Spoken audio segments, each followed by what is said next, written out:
सतत पहल द्वारा आज जो कचरा और कृषि अपशिष्ट है वो कल गाड़ियों में फ्यूल बनकर दौड़ेगा। किसानों के लिए अतिरिक्त आय के साधन बनेंगे, रोजगारों का सृजन होगा, प्राकृतिक गैस और कच्चे तेल का आयात घटेगा, पर्यावरण होगा स्वच्छ और भारत आत्मनिर्भर बनेगा। सतत पहल, sustainable alternative towards affordable transportation. सक्षम, पेट्रोलियम और प्राकृतिक गैस मंत्रालय की पहल, पीसीआरए एवं भारत सरकार द्वारा जनहित में जारी। मन की बात आकाशवाणी के माध्यम से माननीय प्रधानमंत्री श्री नरेंद्र मोदी अपने मन की बात साझा करेंगे। तो आइए सुनते हैं प्रधानमंत्री जी से मन की बात। मेरे प्यारे देशवासियों, नमस्कार। जब मैं मन की बात करता हूं तो ऐसा लगता है जैसे आपके बीच आपके परिवार के सदस्य के रूप में उपस्थित हूं। हमारी छोटी छोटी बातें जो एक दूसरे को कुछ सिखा जाए, जीवन के खट्टे मीठे अनुभव जो जी भर के जीने की प्रेरणा बन जाए, बस यही तो है मन की बात। आज 2021 की जनवरी का आखिरी दिन है। क्या आप भी मेरी तरह ये सोच रहे हैं कि अभी कुछ ही दिन पहले तो 2021 शुरू हुआ था? लगता ही नहीं कि जनवरी का पूरा महीना बीत गया है। समय की गति इसी को तो कहते हैं। कुछ दिन पहले की ही तो बात लगती है जब हम एक दूसरे को शुभकामनाएं दे रहे थे। फिर हमने लोहड़ी मनाई, मकर संक्रांति मनाई, पोंगल, बिहू मनाया। देश के अलग अलग हिस्सों में त्योहारों की धूम रही। 23 जनवरी को हमने नेताजी सुभाष चंद्र बोस के जन्मदिन को पराक्रम दिवस के तौर पर मनाया और 26 जनवरी को गणतंत्र दिवस की शानदार परेड भी देखी। राष्ट्रपति जी द्वारा संसद के संयुक्त सत्र को संबोधन के बाद बजट सत्र भी शुरू हो गया है। इन सभी के बीच एक और कार्य हुआ जिसका हम सभी को बहुत इंतजार रहता है। ये है पद्म पुरस्कारों की घोषणा। राष्ट्र ने असाधारण कार्य कर रहे लोगों को उनकी उपलब्धियां और मानवता के प्रति उनके योगदान के लिए सम्मानित किया। इस साल भी पुरस्कार पाने वालों में वे लोग शामिल हैं जिन्होंने अलग अलग क्षेत्रों में बेहतरीन काम किया है। अपने कामों से किसी का जीवन बदला है, देश को आगे बढ़ाया है। यानी जमीनी स्तर पर काम करने वाले अनसंग हीरोज को पद्म सम्मान देने की जो परंपरा देश ने कुछ वर्ष पहले शुरू की थी, वो इस बार भी कायम रखी गई है। मेरा आप सभी से आग्रह है कि इन लोगों के बारे में, उनके योगदान के बारे में जरूर जानें, परिवार में उनके बारे में चर्चा करें। देखिएगा सबको इससे कितनी प्रेरणा मिलती है। इस महीने क्रिकेट पिच से भी बहुत अच्छी खबर मिली। हमारी क्रिकेट टीम ने शुरुआती दिक्कतों के बाद शानदार वापसी करते हुए ऑस्ट्रेलिया में सीरीज जीती। हमारे खिलाड़ियों का हार्डवर्क और टीम वर्क प्रेरित करने वाला है।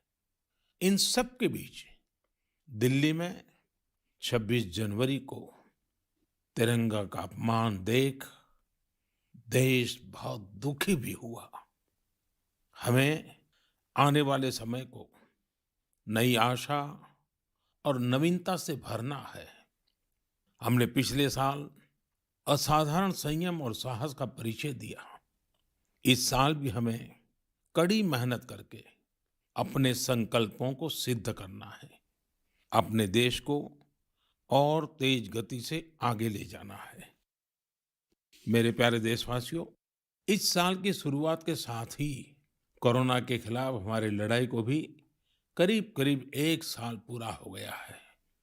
जैसे कोरोना के खिलाफ भारत की लड़ाई एक उदाहरण बनी है, वैसे ही अब हमारा वैक्सीनेशन प्रोग्राम भी दुनिया में एक मिसाल बन रहा है।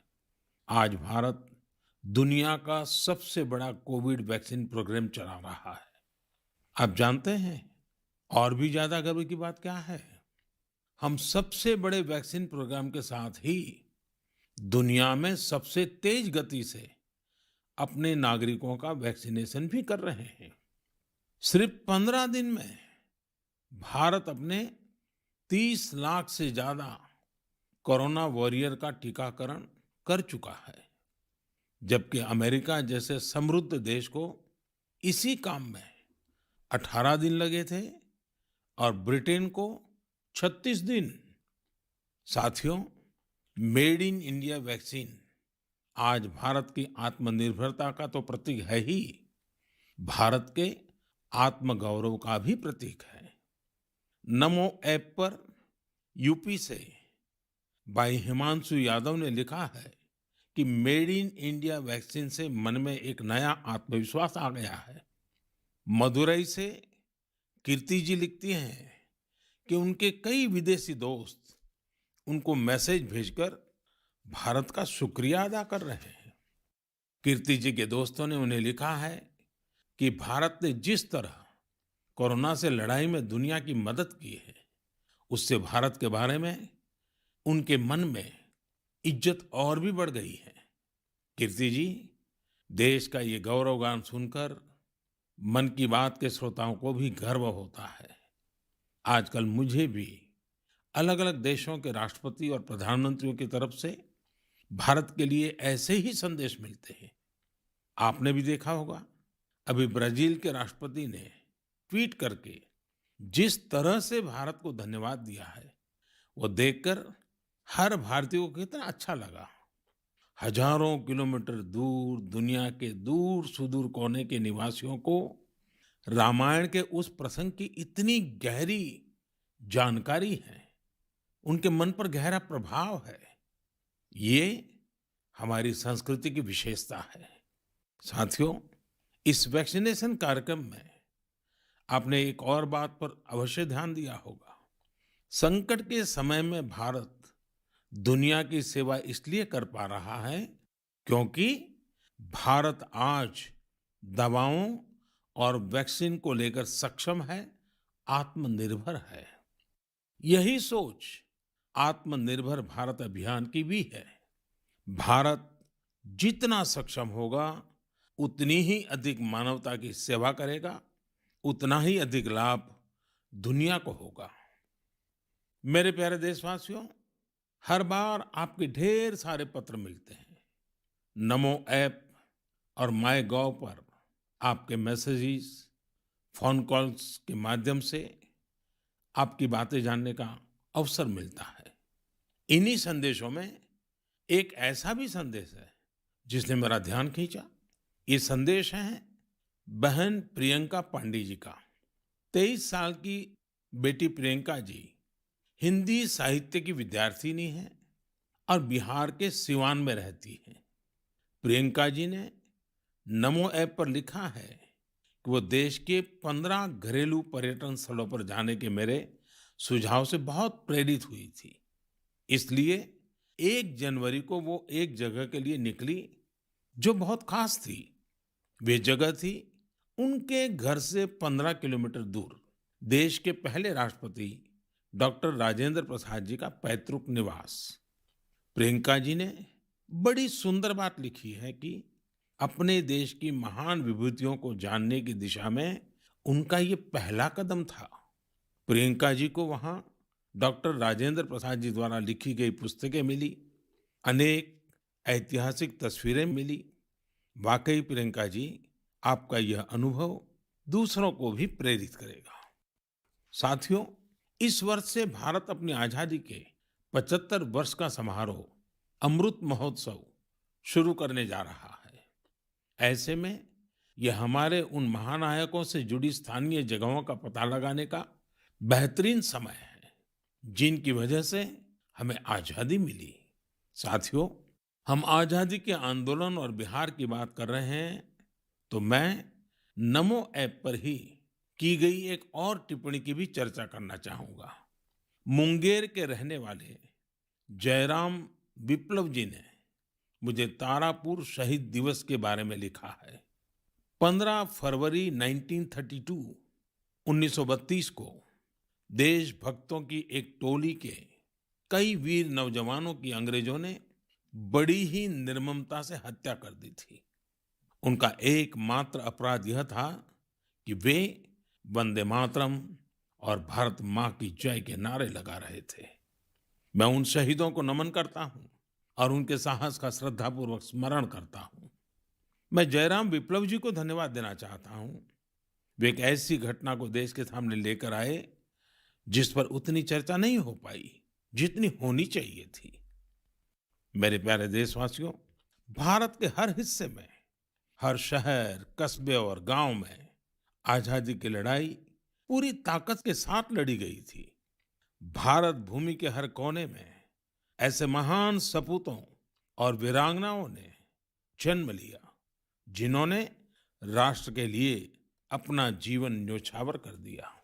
ऐसे में यह बहुत महत्वपूर्ण है कि हमारे लिए किए गए उनके संघर्षों और उनसे जुड़ी यादों को हम संजो कर रखें और इसके लिए उनके बारे में लिखकर हम अपनी भावी पीढ़ियों के लिए उनकी स्मृतियों को जीवित रख सकते हैं। मैं सभी देशवासियों को और खास करके अपने युवा साथियों को आह्वान करता हूं कि ये देश के स्वतंत्रता सेनानियों के बारे में, आजादी से जुड़ी घटनाओं के बारे में लिखें। अपने इलाके में स्वतंत्रता संग्राम के दौर की वीरता की गाथाओं के बारे में किताबें लिखें। अब जबकि भारत अपनी आजादी के 75 वर्ष मनाएगा, तो आपका लेखन आजादी के नायकों के प्रति उत्तम श्रद्धांजलि होगी। यंग राइटर्स के लिए इंडिया 75 के निमित्त एक इनिशिएटिव शुरू किया जा रहा है। इससे सभी राज्यों और भाषाओं के युवा लेखकों को प्रोत्साहन मिलेगा। देश में बड़ी संख्या में ऐसे विषयों पर लिखने वाले राइटर्स तैयार होंगे जिनका भारतीय विरासत और संस्कृति पर गहन अध्ययन होगा। हमें ऐसी उभरती प्रतिभाओं की पूरी मदद करनी है। इससे भविष्य की दिशा निर्धारित करने वाले थॉट लीडर्स का एक वर्ग भी तैयार होगा। मैं अपने युवा मित्रों को इस पहल का हिस्सा बनने और अपने साहित्यिक कौशल का अधिक से अधिक उपयोग करने के लिए आमंत्रित करता हूं। इससे जुड़ी जानकारियां शिक्षा मंत्रालय की वेबसाइट से प्राप्त कर सकते हैं। मेरे प्यारे देशवासियों, मन की बात में श्रोताओं को क्या पसंद आता है, ये आप ही बेहतर जानते हैं। लेकिन मुझे मन की बात में सबसे अच्छा ये लगता है कि मुझे बहुत कुछ जानने, सीखने और पढ़ने को मिलता है। एक प्रकार से परोक्ष रूप से आप सबसे जुड़ने का अवसर मिलता है। किसी का प्रयास, किसी का जज्बा, किसी का देश के लिए कुछ कर गुजर जाने का जुनून, यह सब मुझे बहुत प्रेरित करते हैं, ऊर्जा से भर देते हैं। हैदराबाद के बोयिनपल्ली में एक स्थानीय सब्जी मंडी किस तरह अपने दायित्व को निभा रही है, ये पढ़कर भी मुझे बहुत अच्छा लगा। हम सब ने देखा है कि सब्जी मंडियां में अनेक वजहों से काफी सब्जी खराब हो जाती है। ये सब्जी इधर-उधर फैलती हैं, गंदगी भी फैलाती हैं। लेकिन बोयिनपल्ली की सब्जी मंडी ने तय किया कि हर रोज बचने वाली इन सब्जियों को ऐसे ही फेंका नहीं जाएगा। सब्जी मंडी से जुड़े लोगों ने तय किया इससे बिजली बनाई जाएगी। बेकार हुई सब्जियों से बिजली बनाने के बारे में शायद ही आपने कभी सुना हो। यही तो इनोवेशन की ताकत है। आज बोयिनपल्ली की मंडी में पहले जो वेस्ट था, आज उसी से वेल्थ क्रिएट हो रही है। यही तो कचरे से कंचन बनाने की यात्रा है। वहां हर दिन करीब 10 टन वेस्ट निकलता है। इसे एक प्लांट में इकट्ठा कर लिया जाता है। प्लांट के अंदर इस वेस्ट से हर दिन 500 यूनिट बिजली बनती है और करीब 30 किलो बायोफ्यूल भी बनता है। इस बिजली से ही सब्जी मंडी में रोशनी होती है और जो बायोफ्यूल बनता है उससे मंडी की कैंटीन में खाना बनाया जाता है ना कमाल का प्रयास। ऐसा ही एक कमाल हरियाणा के पंचकुला की बड़ौद ग्राम पंचायत ने भी करके दिखाया है। इस पंचायत के क्षेत्र में पानी की निकासी की समस्या थी। इस वजह से गंदा पानी इधर-उधर फैल रहा था, बीमारी फैलाता था। लेकिन बड़ौत के लोगों ने तय किया, इस वाटर वेस्ट से भी वेल्थ क्रिएट करेंगे। ग्राम पंचायत ने पूरे गांव से आने वाले गंदे पानी को एक जगह इकट्ठा करके फिल्टर करना शुरू किया और फिल्टर किया हुआ ये पानी अब गांव के किसान खेतों में सिंचाई के लिए इस्तेमाल कर रहे हैं। यानी प्रदूषण, गंदगी और बीमारियों से छुटकारा भी और खेतों में सिंचाई भी। साथियों, पर्यावरण की रक्षा से कैसे आमदनी के रास्ते भी खुलते हैं, इसका एक उदाहरण अरुणाचल प्रदेश के तवांग में भी देखने को मिला। अरुणाचल प्रदेश के इस पहाड़ी इलाके में सदियों से मोन शुगु नाम का एक पेपर बनाया जाता है। ये कागज यहाँ के स्थानीय शुगु शेंग नाम के एक पौधे की छाल से बनाते हैं। इसलिए इस कागज को बनाने के लिए पेड़ों को नहीं काटना पड़ता है। इसके अलावा इसे बनाने में किसी केमिकल का इस्तेमाल भी नहीं होता है। यानी ये कागज पर्यावरण के लिए भी सुरक्षित है और स्वास्थ्य के लिए भी। एक वो भी समय था जब इस कागज का निर्यात होता था, लेकिन जब आधुनिक तकनीक से बड़ी मात्रा में कागज बनने लगे तो ये स्थानीय कला बंद होने की कगार पर पहुंच गई। अब एक स्थानीय सामाजिक कार्यकर्ता गोम्बू ने इस कला को पुनर्जीवित करने का प्रयास किया है। इससे यहाँ के आदिवासी भाई बहनों को रोजगार भी मिल रहा है। मैंने एक और खबर केरल की देखी है जो हम सभी को अपने दायित्वों का एहसास कराती है। केरल के कोट्टयम में एक दिव्यांग बुजुर्ग हैं, एनएस राजप्पन साहब। राजप्पन जी पैरालिसिस के कारण चलने में असमर्थ हैं, लेकिन इससे स्वच्छता के प्रति उनके समर्पण में कोई कमी नहीं आई है। वो पिछले कई सालों से नाव से वेम्बनाड झील में जाते हैं और झील में फेंकी गई प्लास्टिक की बोतलें बाहर निकाल करके ले आते हैं। सोचिए, राजप्पन जी की सोच कितनी ऊंची है। हमें भी राजप्पन जी से प्रेरणा लेकर स्वच्छता के लिए जहां संभव हो अपना योगदान देना चाहिए। मेरे प्यारे देशवासियों, कुछ दिन पहले आपने देखा होगा, अमेरिका के सैन फ्रांसिस्को से बंगलुरु के लिए एक नॉन स्टॉप फ्लाइट की कमान भारत की 4 विमेन पायलट्स ने संभाली। 10,000 किलोमीटर से भी ज्यादा लंबा सफर तय करके ये फ्लाइट 225 से अधिक यात्रियों को भारत लेकर आई। आपने इस बार 26 जनवरी की परेड में भी गौर किया होगा, जहां भारतीय वायुसेना की 2 विमेन ऑफिसर्स ने नया इतिहास रच दिया है। क्षेत्र कोई भी हो, देश की महिलाओं की भागीदारी लगातार बढ़ रही है। लेकिन अक्सर हम देखते हैं कि देश के गांवों में हो रहे इसी तरह के बदलाव की उतनी चर्चा नहीं हो पाती। इसलिए जब मैंने एक खबर मध्य प्रदेश के जबलपुर की देखी तो मुझे लगा कि इसका जिक्र तो मुझे मन की बात में जरूर करना चाहिए। ये खबर बहुत प्रेरणा देने वाली है।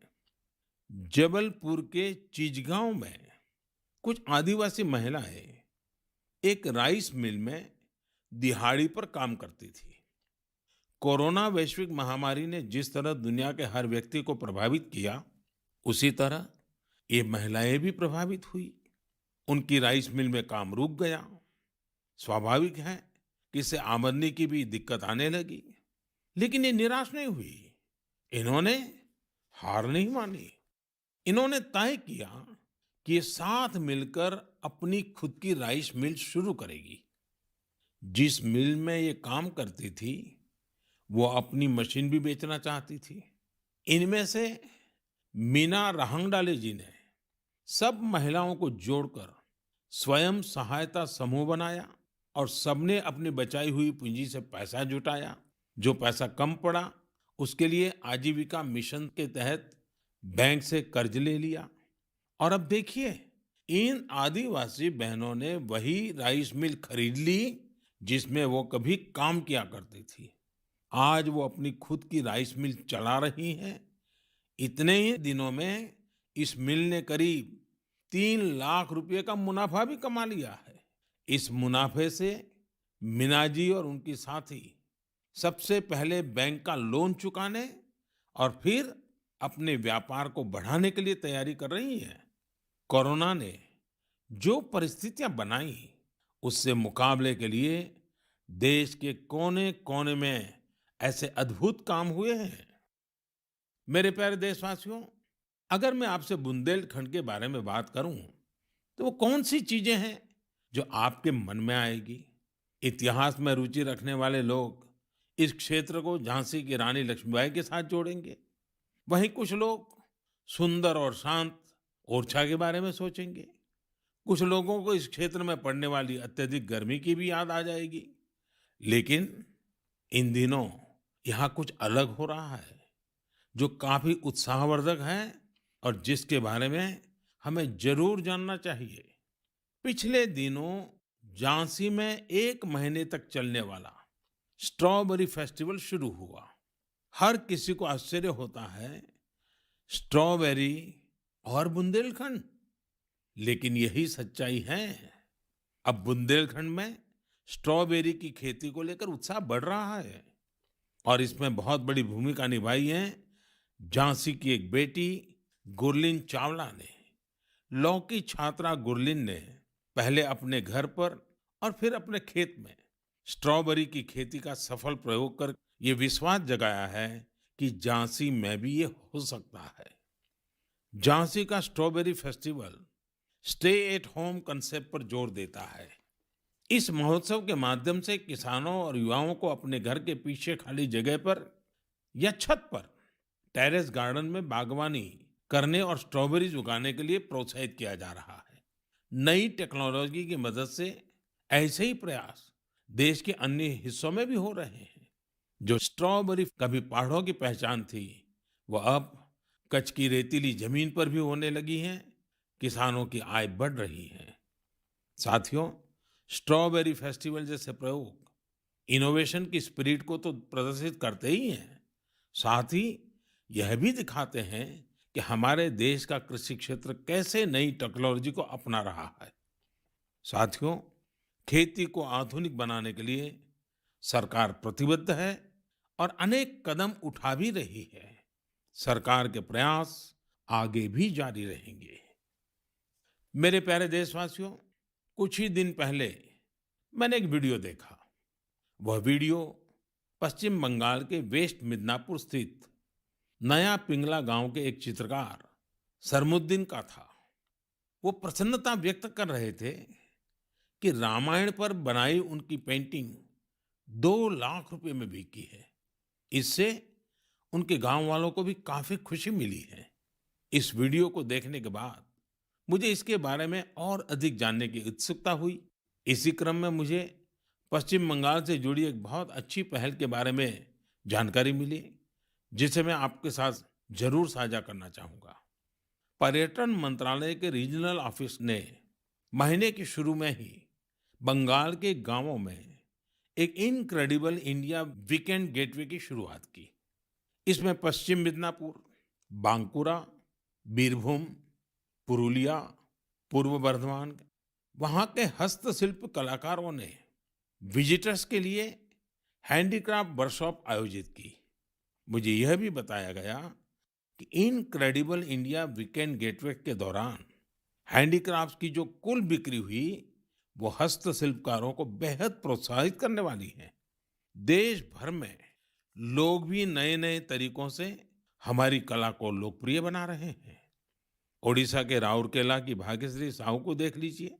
वैसे तो वो इंजीनियरिंग की छात्रा है, लेकिन पिछले कुछ महीनों में उन्होंने पट्टचित्र कला को सीखना शुरू किया और उसमें निपुणता हासिल कर ली है।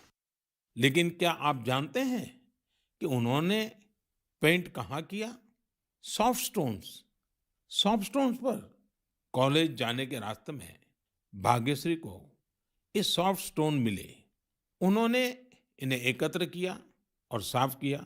बाद में उन्होंने रोजाना 2 घंटे इन पत्थरों पर पट्टचित्र स्टाइल में पेंटिंग की।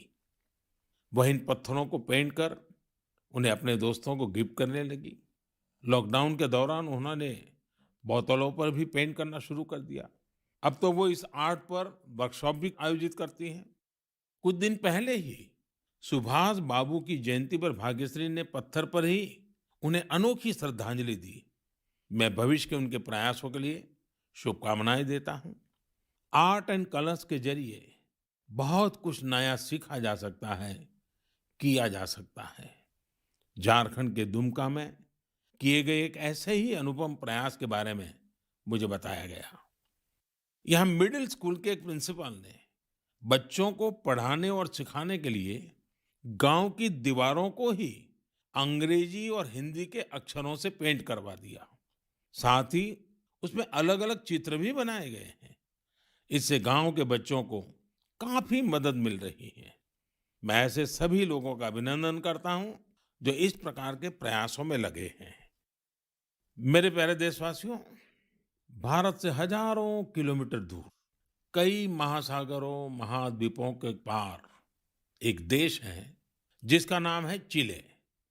भारत से चिले पहुंचने में बहुत अधिक समय लगता है, लेकिन भारतीय संस्कृति की खुशबू वहां बहुत समय पहले से ही फैली हुई है। एक और खास बात यह है कि वहां पर योग बहुत अधिक लोकप्रिय है। आपको यह जानकर अच्छा लगेगा कि चिले की राजधानी सैंटियागो में 30 से ज्यादा योग विद्यालय हैं। चिले में अंतर्राष्ट्रीय योग दिवस भी बड़े ही उत्साह से मनाया जाता है। मुझे बताया गया है कि हाउस ऑफ डेप्यूटीज में योग दिवस को लेकर बहुत ही गर्मजोशी भरा माहौल होता है। कोरोना के इस समय में इम्यूनिटी पर जोर और इम्यूनिटी बढ़ाने में योग की ताकत को देखते हुए अब वे लोग योग को पहले से कहीं ज्यादा महत्व दे रहे हैं। चिले की कांग्रेस यानी वहां की पार्लियामेंट ने एक प्रस्ताव पारित किया है। वहां 4 नवंबर को नेशनल योगा डे घोषित किया गया है। अब आप ये सोच सकते हैं कि आखिर 4 नवंबर में ऐसा क्या है। 4 नवंबर 1962 को ही चिले का पहला योग संस्थान होजे राफाल एस्ट्राडा द्वारा स्थापित किया गया था। इस दिन को नेशनल योगा डे घोषित करके एस्ट्राडा जी को भी श्रद्धांजलि दी गई है। चिले की पार्लियामेंट द्वारा यह एक विशेष सम्मान है जिस पर हर भारतीय को गर्व है। वैसे चिले की संसद से जुड़ी एक और बात आपको दिलचस्प लगेगी। चिले सीनेट के वाइस प्रेसिडेंट का नाम रविंद्रनाथ क्विंटेरॉस है। उनका यह नाम विश्व कवि गुरुदेव टैगोर से प्रेरित होकर रखा गया है।